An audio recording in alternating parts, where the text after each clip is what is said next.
Hey guys, today we're going to be talking about rooting succulents, specifically henna chicks. And I chose henna chicks today because a few months ago my henna chicks kamikazed off the balcony railing. Don't do that. Don't put plants on your railing. It's a bad idea for everyone involved.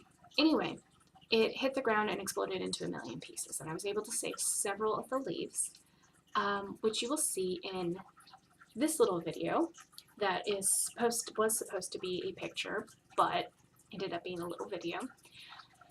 I had this all planned out where I would show you how to do all the stuff. Those videos were corrupted or something, and so now you get this and then just what pictures I was able to find.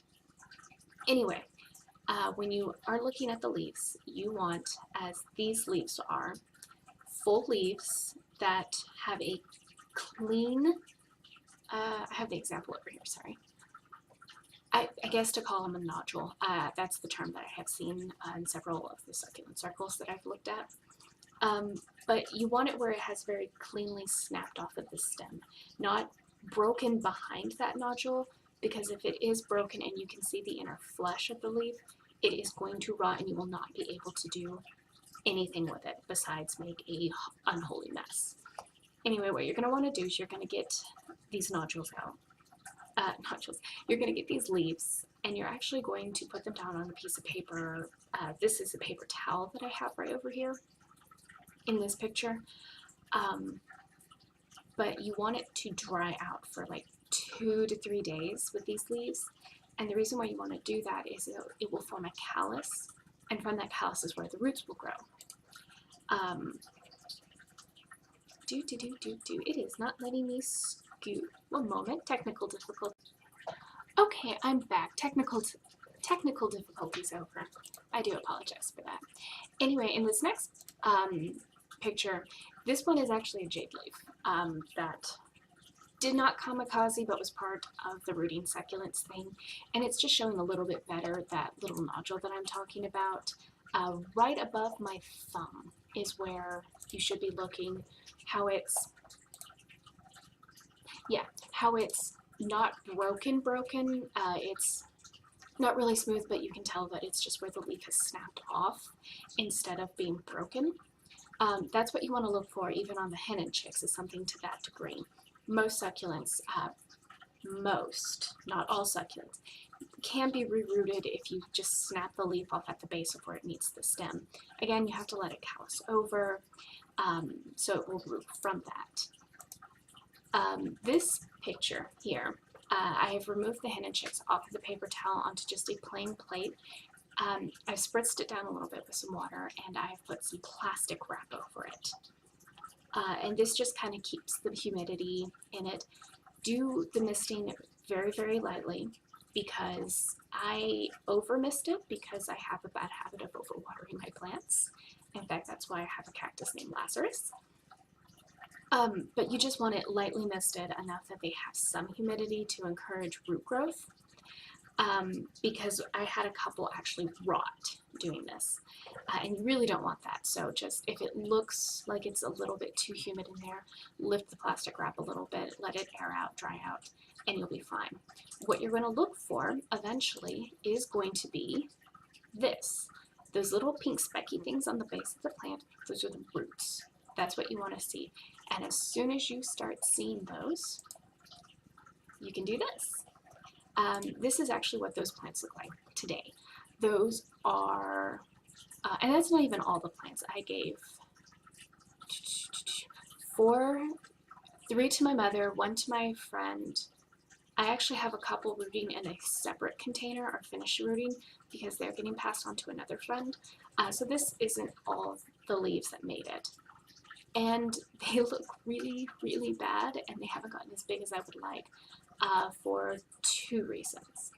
One of those reasons is a 4-legged housemate of mine named Aurora, who apparently does not like succulents. Like this room that I'm in, I actually have to shut the door if I'm asleep or if I'm not at home, because she will come in here and rip all my plants out of the dirt.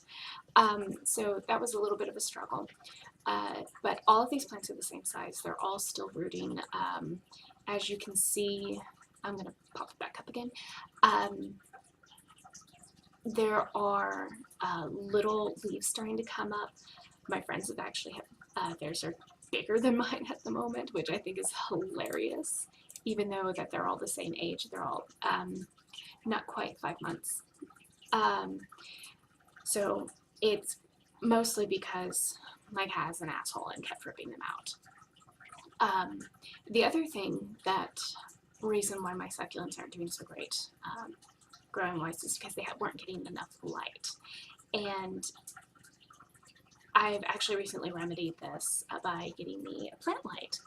And this is a very important step for all succulents. If you own plants and keep them indoors, especially over the winter, you really want to get some form of a plant light. This one was $15 at Walmart. It is easily mounted on the wall. I literally just use one of those gorilla hooks that is shoved in the wall, and it worked just fine. You can use a finishing nail. I don't live in my own house, so I am very limited on actually installing things in my walls. But this works really well. It's 65 watts. It seems to be working really well. It does put off a lot of heat, so my plants still probably won't get the most amount of light that they need, just because I don't feel comfortable leaving it on when I'm not home. But especially over the weekends, I'm home all day for the most part. So, but the reason why you really want to plant light when you're growing specifically succulents is because if you don't, they'll try to stretch to the light, and it just doesn't look that good. It's not really healthy for the plants because, especially hen and chicks, they're a low-growing plant. They want to spread this way, not this way, and they can't really support themselves very well when they're trying to grow up towards the light instead of out to absorb more light. And that's part of the reason why my succulents actually fell off of the balcony. None of my windows, and especially my balcony that I realized later, actually have enough light for them, so they were growing up and over the edge of the pot, and when it got really windy, the wind caught it, and just like my amaryllis a couple of years ago, it fell off and shattered into a million pieces. But those are the bare basics. Once you start getting roots, you don't even need to bury the succulent. You just set it on top of the soil, and then I take just a simple spray bottle. You can use, this isn't the one I use because it's not, something like this. It's just a little spray bottle. You can buy the dollar ones from Walmart or wherever you happen to buy your spray supplies. And just set it to a light misting and just keep the top layer somewhat moist until they get well established. And then you can back off instead of spritzing it every day, every other day, kind of back off to once a week until you actually are just watering it normally, and then they'll take it from there.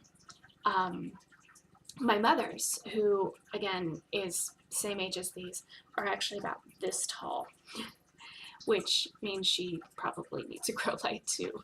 My niece also got some, and hers are actually doing a little bit better, because they're only about that tall, and they're actually a little bit fatter on the leaves. But yeah, quick video today, not even 10 minutes. Woot woot. I will probably do more videos on my plants because I'm a bit of a plant nerd, and I'll just give you an update at some point on how the grow light is affecting the plants. I'll start taking a couple pictures every now and then to kind of see how they're doing and comparing. But anyway, that's actually how you root a succulent. And especially when they've been shocked, they can take a while, but give them a little bit of TLC and they'll do fine.